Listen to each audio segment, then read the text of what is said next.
Muy buenas noches a todos, mi nombre es Diego Bardales, soy coordinador editorial de La Siniestra Ensayos y esta noche lo habíamos anunciado ante los sucesos que están aconteciendo en el Perú, ante la necesidad por una reflexión más profunda que creemos desde espacios como La Siniestra Ensayos tratamos de proponerles, es que hemos convocado a un autor y amigo de la casa, a José Luis Renique, historiador muy conocido, profesor universitario, y alguien que analiza la coyuntura, pero también que va a problemas centrales, digamos, ¿no? Va a la base de esos problemas, ¿no?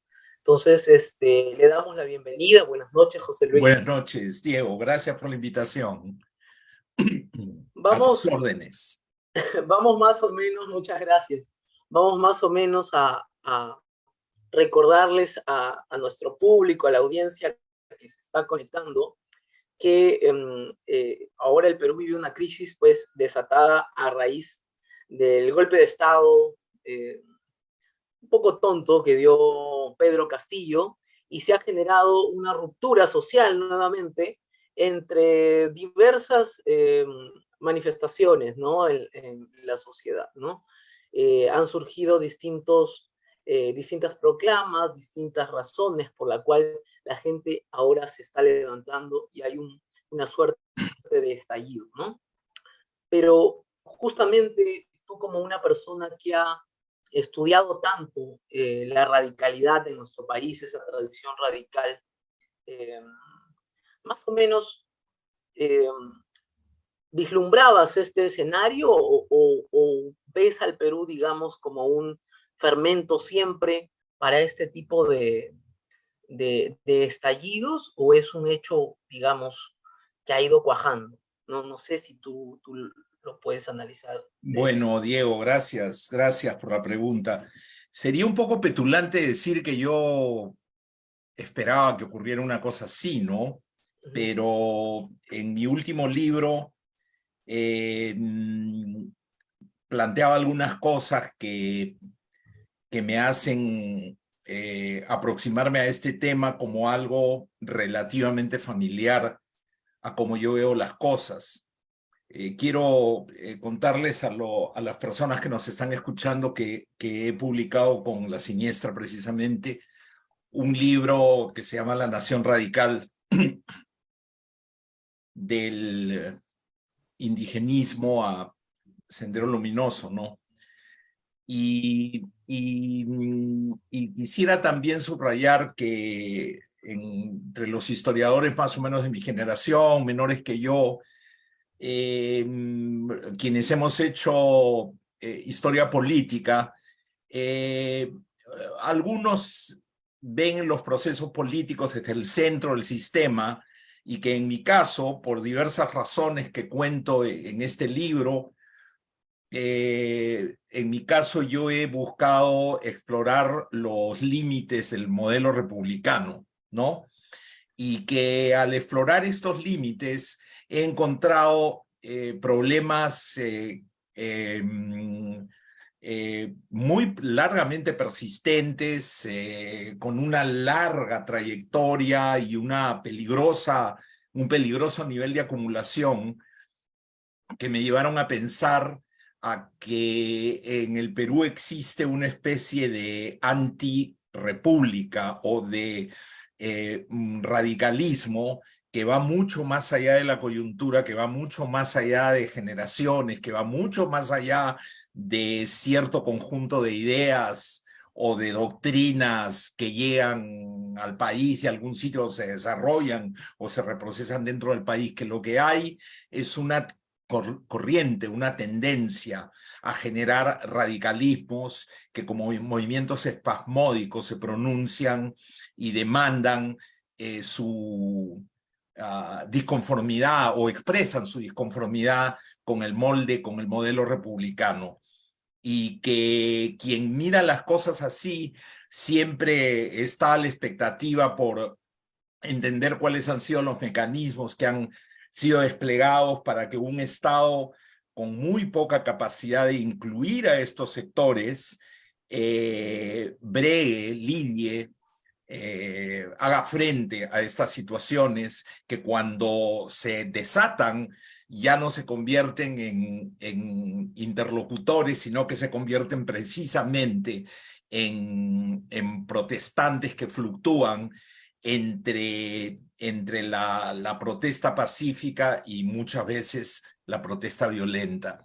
Y lo que también he sostenido es que precisamente por la naturaleza de esta dialéctica interna, subterránea de la historia republicana del Perú, diversos movimientos han intentado capitalizar, dominar, hacer uso de esta fuerza con diversos programas, en diversas formas, sin lograr conseguirlo a plenitud, que en el caso de la izquierda, por ejemplo, esta práctica llevó eventualmente a plantearse modelos revolucionarios que llevaron a una confrontación terrible y que en este caso lo que tenemos es una escena más de esa larga dialéctica, ¿no? Entonces, sin pretender que yo hubiese visto venir esto, evidentemente los acontecimientos de los últimos 15 días entran con claridad dentro de mi manera de ver la historia republicana del Perú, no del centro, sino desde los linderos externos, desde las márgenes de la República, y por lo tanto siento que puedo dar una opinión a pesar de que yo hace muchos años llevo viviendo fuera del país, ¿no? Bueno, entre tantas cosas interesantes que acabas de decir, eh, hay una cosa que no quiero que se me vaya de la mente, es que estos grupos que se manifiestan, que protestan, lo hacen por diversos motivos, ¿no? No hay un centro ideológico, no hay un grupo que amalgame todos estos reclamos, todas estas quejas. Cuando la masa, cuando el pueblo, digamos, eh, comenzó a dispararse solo, digamos, por esos lados. Creo que el término dispararse ahora está un poquito complejo de utilizar, pero digamos, ¿por qué no se junta? ¿Por qué no hay una propuesta más sostenida, más... Bueno, esto me remite a una serie de paradojas de la construcción del Perú, por un lado, y por otro lado, a fenómenos más de coyuntura que tienen que ver con conductas, con desatinos, con frustraciones que son materia de la discusión en la prensa, ¿no? La enorme irresponsabilidad de muchas figuras políticas, personajes, evidentemente actúan como el gatillo, como el catalizador de acumulaciones significativas de frustración y de sentimiento de exclusión, ¿no? Y la paradoja histórica a la que sí yo puedo aludir con mayor propiedad porque pasé mucho tiempo estudiándola, es este sentimiento de no pertenencia a un modelo definido por una república que siempre es factible de ser vista como limeña, criolla, costeña, en otro renglón retórico occidental, en fin. La terminología va variando, pero en última instancia estamos hablando de dos enormes sensibilidades, visiones del país que son la materia prima del estallido, ¿no? Entonces creo que si algo traté de examinar en uno de mis libros que se titula Incendiar la pradera, no en vano, fue precisamente cómo la izquierda, al intentar montarse sobre esta tradición radical, terminó yendo mucho más allá de su capacidad, alentando discursos que concebían una revolución sobre la base de los pobres del campo, sobre la base de la población indígena, sobre la base del indio peruano que con su movilización podía generar un estallido revolucionario En realidad los estallidos se suscitaron, pero fueron bajo el formato de la migración, bajo el formato de la conquista de la ciudad, bajo diversos formatos que no llevaban precisamente a una revolución, ¿no? Entonces yo lo que creo es que en el Perú hay una fuerte latencia de proyectos, de miradas no sistematizadas que circulan a diversos niveles, ¿no? Circulan entre la población y son difíciles de advertir y de coger. Precisamente acabo de leer el libro de Peter Elmore que se llama Los Juicios Finales, que es un excelente análisis de los imaginarios populares, ¿no? Y cómo los intelectuales en los 50, en los 60, en los 70 se acercaron a esos imaginarios con el propósito de sistematizar la mentalidad andina, la mentalidad del poblador andino dentro del marco usualmente de una agenda política radical, ¿no? Y en ese diálogo difícil, complicadísimo, hemos vivido por décadas, ¿no? Tratando de concebir al actor revolucionario en el Perú, al actor capaz de concretar o de ayudarnos a concretar una ruptura con una república concebida como criolla, probadamente incapaz de ejecutar la incorporación y la integración final del país, y puntos de vista que los vemos reaparecer con una inusitada frescura cada vez que ocurre una situación de esta. Para las lecciones de historia que provee el país son terribles, porque puedes ver, por ejemplo, a la actual mandataria ejecutando esta metamorfosis ideológica, política, de sensibilidad a los ojos de la población, ¿no?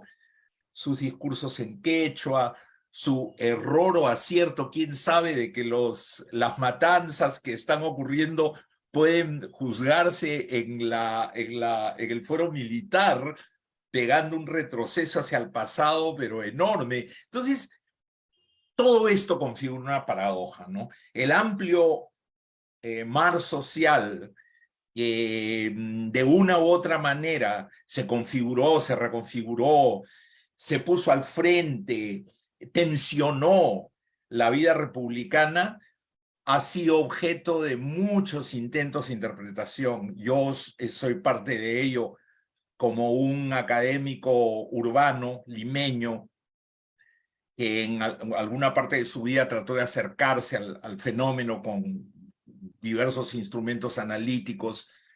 Somos muchos, pero me da la sensación de que lo que ha ocurrido en estos días es un llamado de alerta, un grito desgarrador que hay que escucharlo y que debería llevarnos a una reflexión aún más intensa, aún más comprometida y responsable, ¿no?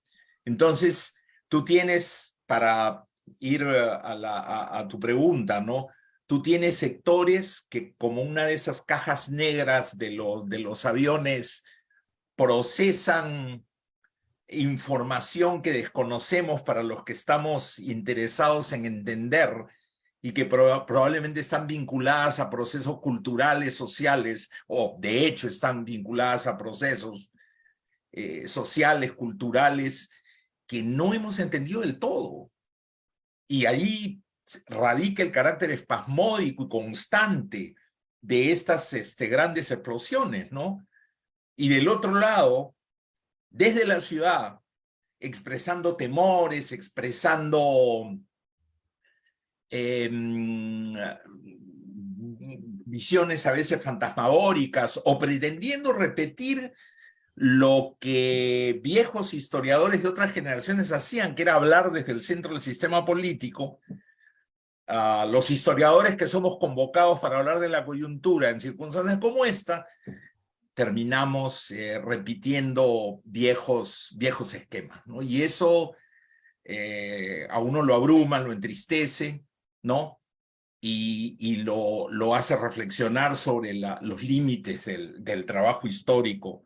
Y de esta manera yo me expongo a la crítica porque es lo que siento en este momento, ¿no?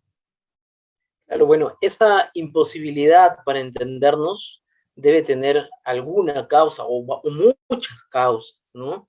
Recientemente en un artículo, José Carlos Agüero, amigo tuyo, también autor de La Siniestra, eh, argumentaba que probablemente el, el estallido y esta manera en la cual ha respondido la población no solamente tiene que ver con una personalización, ¿no? No han salido básicamente porque Castillo haya sido un presidente que les estaba ofreciendo grandes cosas, ¿no? Sino principalmente porque se ven representados y en un antivalor que han sufrido ellos, ¿no? Que es el desprecio, ¿no? Por años.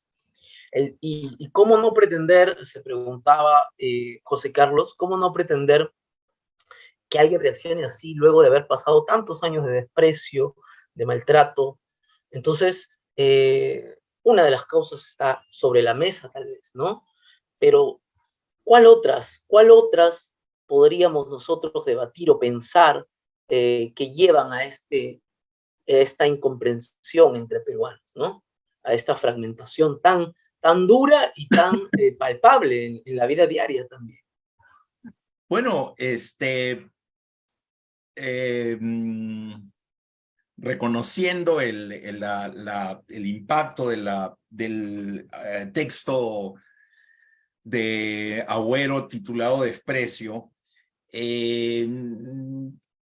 y su pertinencia justo en este momento, ¿no? Porque nos ubica a nosotros en la escena, nos pone a la dimensión humana por delante, ¿no? En un momento en que precisamente la vida humana está siendo tratada con tanto desprecio.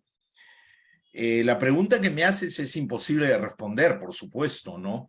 Pero sí quisiera decir que los años que yo llevo en la vida académica me han permitido ver que muchos autores que venían de diversas procedencias, el caso de Agüero lo conocemos, es una persona que tiene la capacidad de opinar desde la humanidad casi perdida que él experimentó de una manera muy radical, ¿no? De alguna manera, Agüero es un radical de la ternura, de la poesía, de la literatura. Su sensibilidad es capaz de remontar discusiones atascadas y que se han deshumanizado precisamente y plantear problemas de fondo gracias a que ha explorado su propia vida y a que es un activista y ha sido un activista de los derechos humanos. Pero tú tienes también a un autor como Kotler, Julio Kotler, que hablaba del fundamento étnico en un lenguaje obviamente más frío, más seco, ¿no? La prosa de Agüero que es tan extraordinaria, pero a su manera Kotler hablaba del fundamento étnico de la sociedad peruana y planteaba problemas que cuando lo leíamos en los años 70 nos pegaba un zamacón tremendo, ¿no? De la misma manera que que el texto de Agüero nos lo ha provocado ahora, ¿no? Porque nos hacía mirar relaciones sociales y cómo el propio formato de la República nos llevaba a que ocupáramos posiciones desde las cuales, a menos que hubiese una reflexión y una toma de conciencia muy profunda, estábamos condenados a replicarlas, ¿no? ¿Y de dónde venía la experiencia de Kotler, aunque él no escribió sobre eso, y ojalá lo hubiese hecho? Pues provenía de su condición de judío, de su condición de marginalidad, de su experiencia de niño escuchando en la radio al lado de su padre las noticias de la guerra y lo que estaba pasando con sus propios familiares en tierras distantes, ¿no? Y pienso también aunque no lo conocí tanto, en Gonzalo Portocarrero y su libro, sus muchos trabajos sobre la cultura popular que incluían una dimensión personal que no podría ser un análisis similar al que hago de Agüero o de Kotler, pero algo había en esos textos que incluían una receta para la sensibilidad, que nos mostraban que a menos que también mirásemos estas cosas desde el terreno del corazón y de la empatía, no íbamos a ser capaces de entender, ¿no? Y yo lo que siento es precisamente que, o lo que me golpea a mí es la facilidad con que la discusión se traslada al terreno de la categorización del contendor, a toda esta reaparición inmediata de un lenguaje de los 80, de los 90, con pretensiones encima de decir que los jóvenes no entienden, felizmente no entienden cierta sensibilidad los más jóvenes, porque sería una desgracia que nuevas generaciones pensaran que cada vez que hay uno de estos estallidos en el país, que se remontan a mucho tiempo y que tienen una serie de explicaciones, es que están los asusadores de Sendero Luminoso, del emerretismo, etcétera, etcétera, los enemigos habituales actuando por detrás y destruyendo el país porque eso los lleva a cumplir con su agenda, ¿no? Eso me parece que es el gran pecado de quienes vivimos los años duros de Sendero Luminoso y que no hemos sido capaces de refrescar nuestra cabeza y nuestro corazón lo suficiente como para entender las múltiples sensibilidades que habitan en un país que tiene desde un inicio una configuración étnica, sociocultural compleja. O sea, la gente añora la república, admira a los héroes, ¿no? Habla de Machu Picchu con un orgullo extraordinario, pero no puede pensar en que nosotros como producto de una historia tan compleja hemos heredado una serie de trampas, ¿no? De roles, de situaciones adquiridas más allá de nuestra voluntad que vinieron en la educación, en la leche, en la leche materna, como muchos artistas, poetas, cineastas nos lo han puesto en el rostro muchísimas veces sin lograr educarnos lo necesario, creo yo, como para que podamos reaccionar y contemplar las cosas de una manera distinta, ¿no? Bueno, también en estas categorizaciones que tú has mencionado, una, por supuesto, hay muchísimas más, hay también un tufillo de paternalismo, ¿no? Como si la gente que se moviliza no tuviese voluntad propia o se dejase llevar por las narices de cualquiera, ¿no? Y además, siendo sobre todo Ayacucho una zona especialmente golpeada por el fenómeno de Sendero Luminoso, quienes están levantándose con más fuerza inclusive, van a dejarse someter ideológicamente por quienes los han desangrado. Es un poquito hasta insultante escuchar eso, ¿no? Mira, Diego, Entonces, la motivación de mucho de mi trabajo y muy en particular mi último trabajo es porque yo creo que cuando hacemos historia convertimos un presente agobiante en pasado, ¿no? Es decir, en material de consulta, en memoria, en hecho vivido y por ende incitamos toda una manera de educarnos en el gran e inagotable tema del quiénes somos y por qué actuamos de cierta manera, ¿no? Y cada página que yo escribí en mi último libro estaba habitada por una fantasía, ¿no? La fantasía de que al ser leída pudiese suscitar para quienes tuvieran la gentileza de abrir mis libros, una reflexión en ese sentido, ¿no? Y creo, coherente con ese sueño, que lo que hemos visto en los últimos días a nivel de lo que se dice, de lo que está ocurriendo y de las opiniones que se dan con respecto a lo que está ocurriendo, es tan trágico como la muerte misma. Porque las balas de los miembros de las Fuerzas Armadas o de la policía que terminan con un veintitantos compatriotas, matan, viene el funeral, hay un sepelio y ahí termina todo, ¿no? Pero las palabras que se avientan, esas pesan horriblemente y quedan y siguen matando. Porque esto esto va a volver a ocurrir. Y se van a volver a ir a los cementerios, al arsenal de nuestra historia, a revivir a los muertos más convenientes para pintar de cierto color lo que está ocurriendo, ¿no?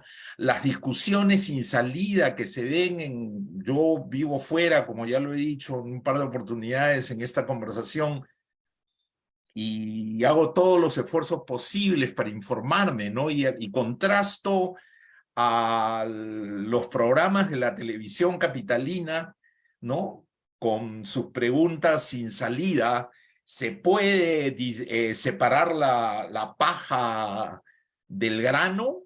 ¿No? ¿Se puede reprimir a unos y dejar a los otros? Miren, todos los muertos son jóvenes. O sea, estos miserables ponen a los jóvenes por delante. Sí, los jóvenes no tienen sentido, se dejan llevar, son asusados. Y lo que hago también cada día, que es sintonizar alguna radio del interior del Perú, que abre los micrófonos y la gente llama, y el panorama es sumamente confuso, porque es verdad que hay las manos de economías ilegales, aquellos que probablemente pasaron por el conflicto interno en uno u otro bando y que la herida se les ha quedado atravesada y que conciben las cosas de una manera violenta con los que no están en ese bote, ¿no? O sea, la complejidad de esto es enorme y nos va a volver a ocurrir y va a volver a ver nuevamente este ejercicio desdichado, ¿no? De buscar en el peor de nuestros depósitos, en la morgue, los muertos que tenemos que revivir para poder pintar la protesta social de una manera que podamos lidiar con ella, porque el sino de la República Criolla Peruana ha sido que ha tenido que reprimir en momentos en que su juego de exclusión se agotaba. O sea, si ese juego se agotaba, ¿qué otra opción tenía? Reprimir, y los nombres cambian, y las coyunturas cambian, y los discursos se van adaptando a la realidad. Hoy día hay gente que habla de resiliencia, ¿no? Para recordar que ya nos salvamos del Sendero Luminoso y que ahora podríamos entonces salvarnos de nuevo de este revivir de Sendero Luminoso, etcétera, etcétera. Y tú lo conoces mejor que yo porque estás en el Perú. Entonces, mi trabajo ha tenido una motivación muy fuerte por ese lado, ¿no? Y yo no sé a estas alturas, y estoy hablando con un sentimiento de fuerte frustración en realidad, ¿qué podríamos hacer después de Museo de la Memoria, después de seminarios, después de libros escritos, de Comisión de la Verdad, para romper esta especie de círculo de hierro, ¿no? Que pareciera rodear a la República, ¿no? A sus límites externos, subjetivos, ¿no? O sea, esa defensa subjetiva, esos mecanismos mentales de defensa de la República son los más deplorables que la represión misma, ¿no? Y evidentemente, como tú sabes, bueno, por lo menos ahora podemos hablar con un poco más de soltura, ¿no? Pero por mucho tiempo, quien se saliera un poco del discurso oficial, puede ser inmediatamente tildado de terruco, ¿no? Ahora seguramente nos tildarán de ingenuos o de bobos o de compañeros de viaje. O también de terruco, pero ya con menos consecuencias, ¿no? Sí, terrucos Este, viejos. pero bueno, esa palabrita, la resiliencia, ¿no? Que bien podría eh, trasladarse a varios sectores más bien como retaliación, ¿no? Yo la Así es, cambiaría. así es. Entonces, hay una visión Además, de... el uso de esa palabra suprime la política, porque es la extrapolación de una palabra del área de la psicología humana a la vida social, ¿no? Entonces suprime la política, no es responsable, nadie está haciendo política, es un acto, o sea, puede ser resiliencia también matar a 50, tanto como dialogar con 50. Bueno, y justamente yo te iba a comentar que siento que se despolitiza el fenómeno, y mucho, ¿no? El hecho de que haya habido, por ejemplo, el fenómeno de violencia más importante de la República, que fue el terrorismo, pareciera que no hemos aprendido absolutamente nada, porque finalmente eh, a los grupos violentistas se les vence pues entendiéndolos, entendiendo cómo funcionaban sus Por mecanismos supuesto, y entendiendo que eran un grupo no solamente de delincuentes, sino por que tenían supuesto. una materia ideológica que guiaba sus pasos. Entonces, cuando se trata de aplicar la doctrina, digamos, de la seguridad nacional y sacar a los militares y poner estado de emergencia y poner toque de queda, finalmente se está borrando toda una lección de historia enorme que hemos debido aprender con los años, ¿verdad? Completamente de acuerdo, Diego, totalmente de acuerdo. Es yo me acuerdo, hubo una época, creo que estoy hablando de los años 70, 80, que todo lo malo que ocurría en el Perú era responsabilidad de Patria Roja. ¿De verdad? Era Patria Roja, era omnipresente. Y la broma entre algunos amigos era, oye, ¿es posible que Patria Roja sea tan grande? Revivir al MRTA, por ejemplo, en estos días es el equivalente a esta insensatez, ¿no? Es decir, mientras hay gobernabilidad o calma, los muertos están en el cementerio. Los derrotados están donde deberían estar, tratando de buscarse la vida, de cómo hacer para lograrlo, eludiendo las leyes draconianas que les impiden trabajar, etc.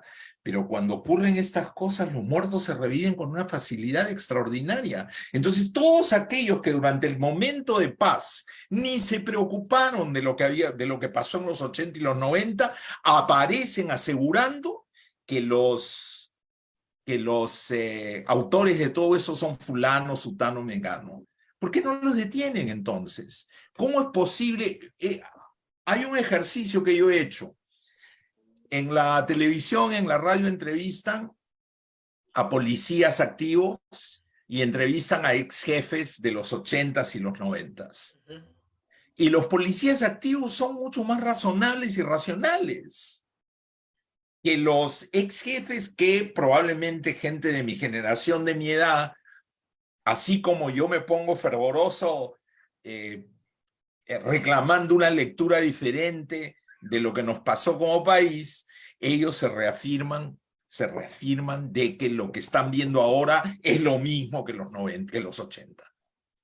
Son más radicales, son más duros, porque ellos lo vieron, porque ellos hicieron frente a la muerte.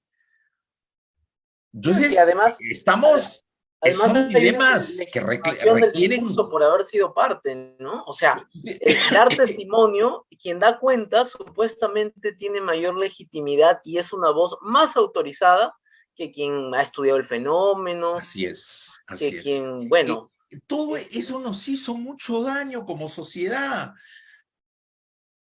Todos lo vivimos de una u otra manera, cerca, lejos, a media distancia. Unos nos lanzamos a investigarlo, otros prefirieron dedicarse, no sé, a los tejidos Paracas o Nazca, qué sé yo, cada quien hizo lo que podía a su manera, Sí, sí. pero parece que nos dejó huellas que no son procesadas, entendiendo que cuando usamos balas, que cuando matamos gente, que cuando volvemos a masacrar al pueblo ayacuchano, la estamos embarrando.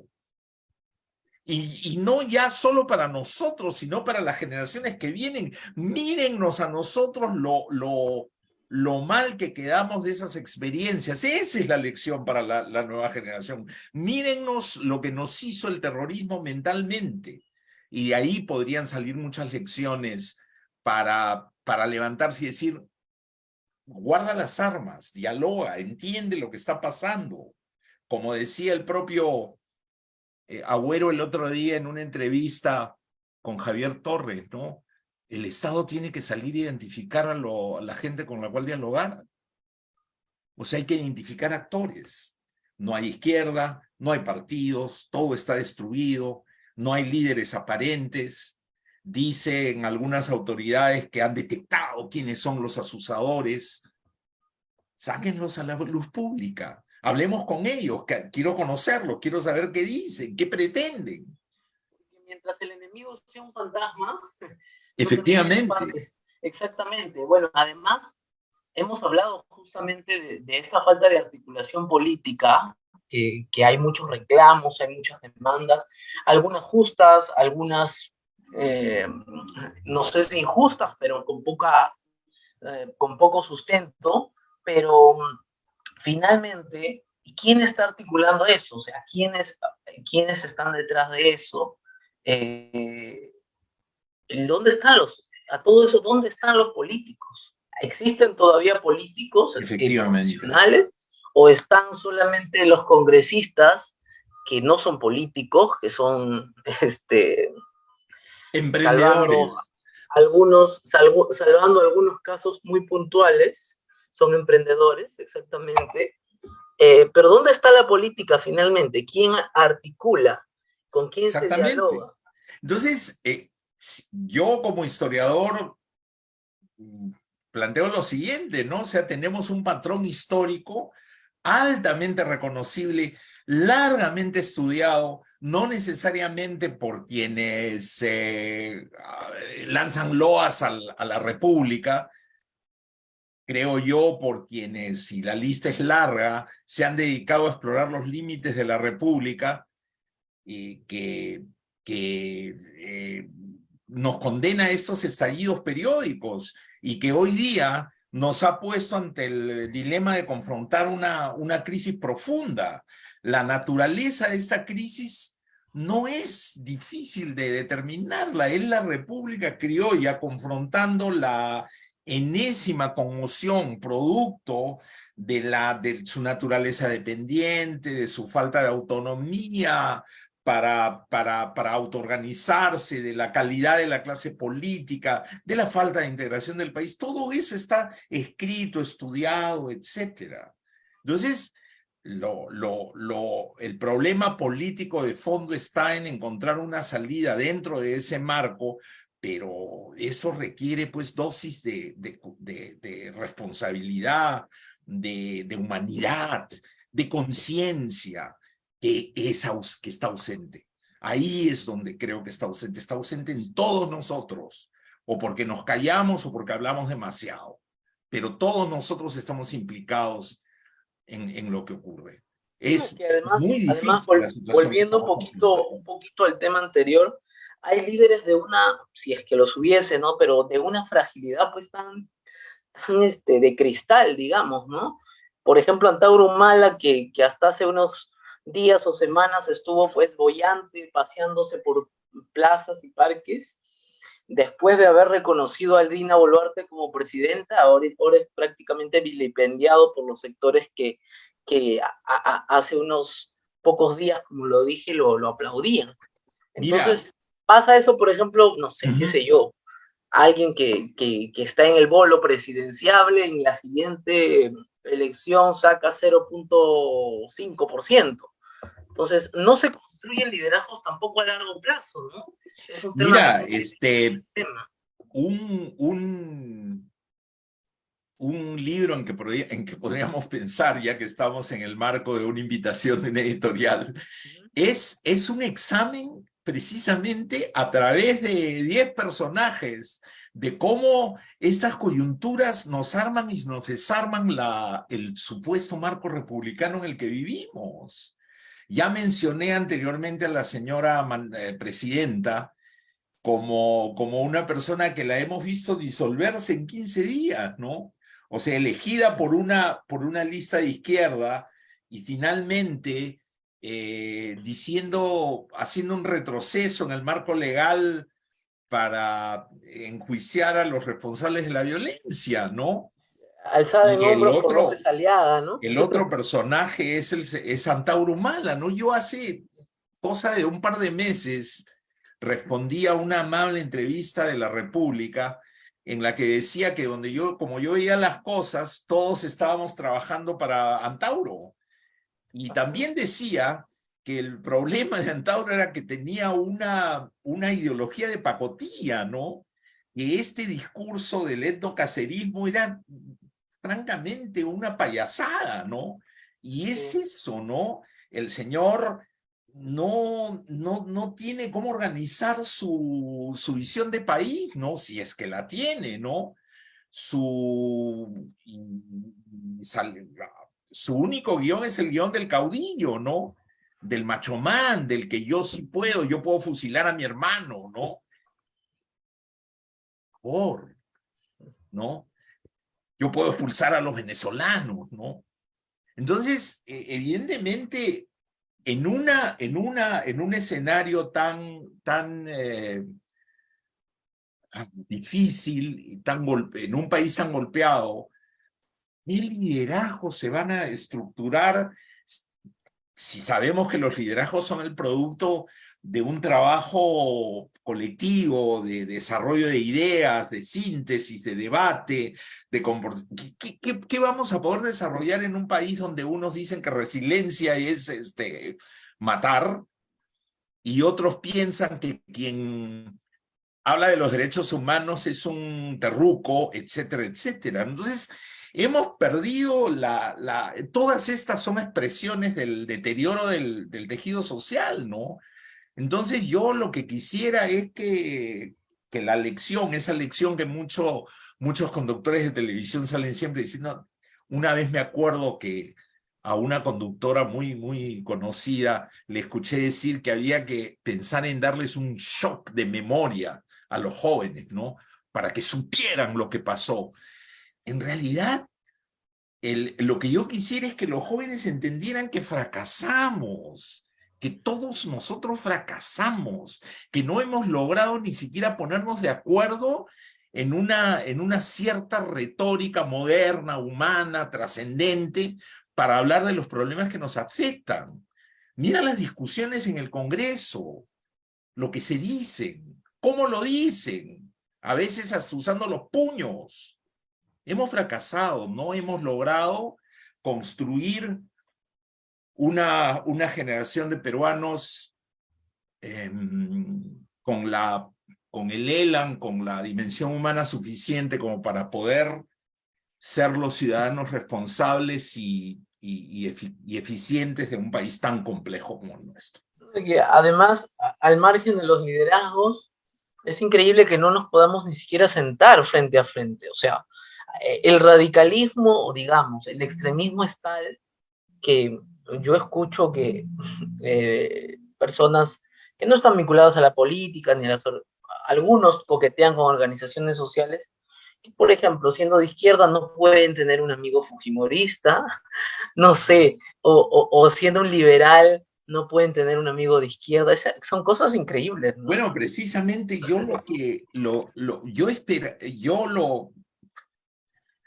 lo que a mí me empujó a escribir mi último libro es este deseo de contar historias que demuestren la absoluta ineficacia, la absoluta desdicha, la desgracia que ha sido en muy buena medida la experiencia de la izquierda, la experiencia de los revolucionarios, la experiencia de los radicales, a dónde llegaron sus proyectos políticos, qué pasó con ellos, ¿no? Pero hacerlo de una manera en que esto surja de contar la historia, ¿no?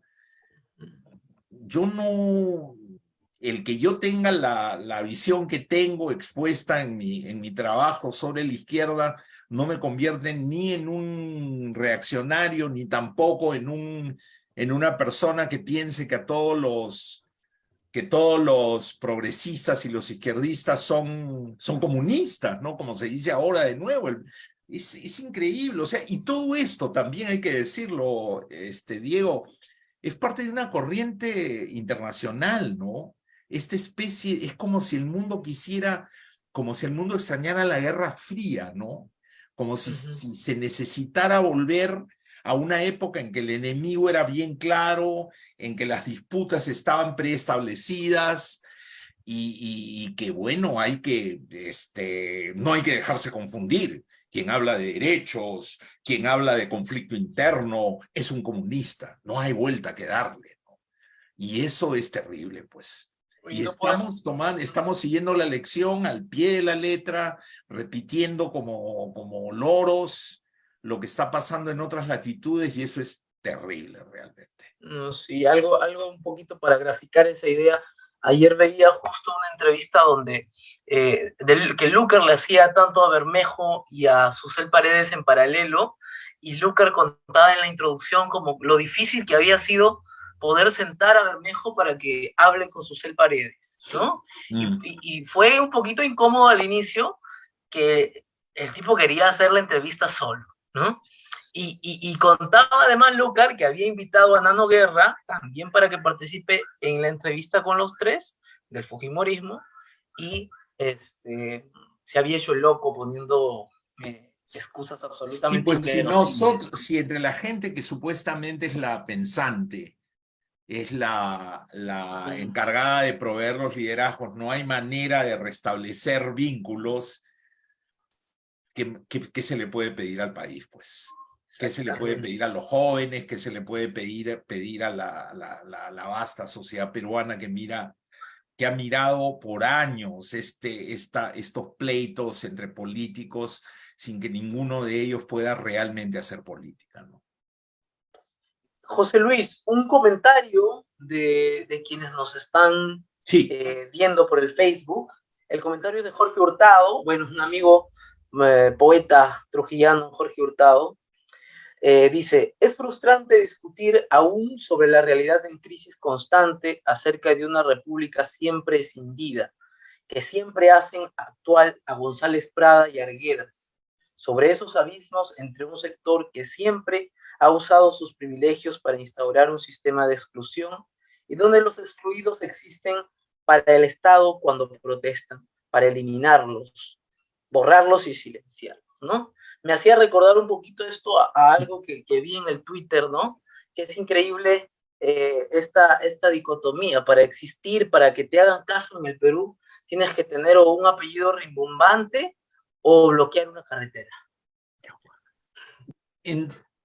Pero mira, o sea, ya a estas alturas, o sea, ¿qué bicentenario celebras si todavía no hemos entendido que vivimos en un país en que Jorge Hurtado se llama, Sí. sí, en que Jorge Hurtado, como lo describe Jorge Hurtado, es absolutamente claro que lección primera, ¿no? Dependiendo de dónde vives, quién eres, etcétera, para que te hagan caso, el que no llora no mama, ¿no? Para que te hagan caso, quema, rompe, pitea, agárrate la carretera, etcétera. Pero sí, esa es una lección que se aprende caminando por las calles y los pueblos del Perú, por favor. O sea, todavía no hemos entendido eso. ¿Qué libros publicamos, la colección de libros aquí y allá, si no hemos podido avanzar en este conocimiento del país y más bien a lo que se nos alienta es a repetir los discursos de homenaje y de encomio a héroes que significan poco como ejemplo cívico, como modelo para muchos de los jóvenes de hoy. Busquemos a nuestros propios. Tenemos que refrescar la historia del Perú, generar un discurso nuevo, una mirada que parta más de lo que realmente somos, sino de lo que hubiésemos querido ser y no fuimos, ¿no? Entonces, de ahí que, vuelvo a decirlo una vez más, ¿no?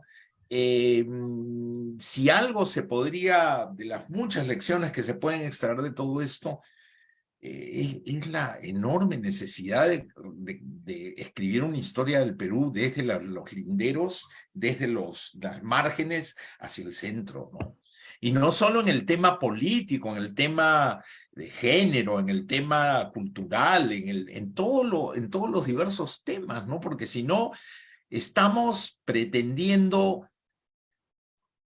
construir una sociedad nueva repitiendo modelos que provienen de una estructura que no la construimos ni tú ni yo ni nadie de los que nos está escuchando y que se ha ido dando y se ha ido armando de una determinada manera que hoy no resiste más. Y José Luis, eso nos pone sobre los hombros una responsabilidad absolutamente extraordinaria. Y no me hagan caso, no crean que no, digan ese Reni que no tiene razón, pero ¿y si este es el momento de la ruptura y si este es el momento de la quiebra? ¿Una asamblea constituyente va a resolver las cosas? ¿Es un momento revolucionario? ¿Es el momento de afirmar el papel de las Fuerzas Armadas en la República? ¿De qué momento es este? ¿Cómo lo vamos a vivir? Esa es la pregunta que nos están poniendo por delante los múltiples conflictos, las múltiples broncas que se han desatado a través del país en estos últimos días. Esas son las preguntas y no quiénes son los asusadores. sí, además, todo parece un callejón sin salida, ¿no? Porque ya entrando a la política no panorámica, como la has planteado, sino a la menudencia, por decirlo de alguna manera, ¿cuál es el camino? ¿Una asamblea constituyente, justamente me hago esa pregunta, resolvería algo? ¿Quiénes harían la asamblea constituyente? ¿Los líderes fantasmas que tenemos o los líderes por los que nos votamos y probablemente sean iguales a los congresistas? O, por ejemplo, la renuncia de Dina Boluarte, ¿quién entraría con Dina Boluarte? ¿No? De mi parte, yo creo en los cambios profundos que ameriten el Perú, pero sin actores, ¿no? Sin Por actores supuesto, por es supuesto. un Esa poco es una difícil pregunta imaginar. para la gente de tu edad, Diego, para la gente de tu generación, ¿no? Es muy complicado, muy fuerte. Yo no caigo en el juego de pretender aparecer aquí como un académico que sabe todo, en absoluto. Esto supera nuestra imaginación, ¿no? Porque si por salida entendemos simplemente el retorno de la calma, bueno, no es poco, pero el problema es mucho más profundo, ¿no? Esto se va a volver a repetir. Se va a volver a repetir mañana o más tarde. ¿Quién sabe si en menos de un año? ¿Quién sabe si en medio año? Y las respuestas, como las que hemos visto en estos últimos días, dejan heridas tan fuertes que el remedio termina siendo peor que la enfermedad. Y ese es mi punto de vista. Bien. Bueno, hemos conversado ampliamente con José Luis Renique, historiador peruano radicado en Estados Unidos, autor de múltiples publicaciones, la última de ellas, La Nación Radical. Hay que escuchar a nuestros historiadores, hay que escuchar a la gente que analiza el Perú desde una mirada un poco más compleja, ¿no? Que no se queda en la superficie que nos muestran los medios tradicionales. La Siniestra Ensayos abre este espacio justamente para eso. José Luis, muchas gracias y buenas noches. Muchas gracias a ti, Diego. Un placer estar contigo. Y saludos a todos los compatriotas desde la distancia. Un gran abrazo. Un Adiós. abrazo. Adiós.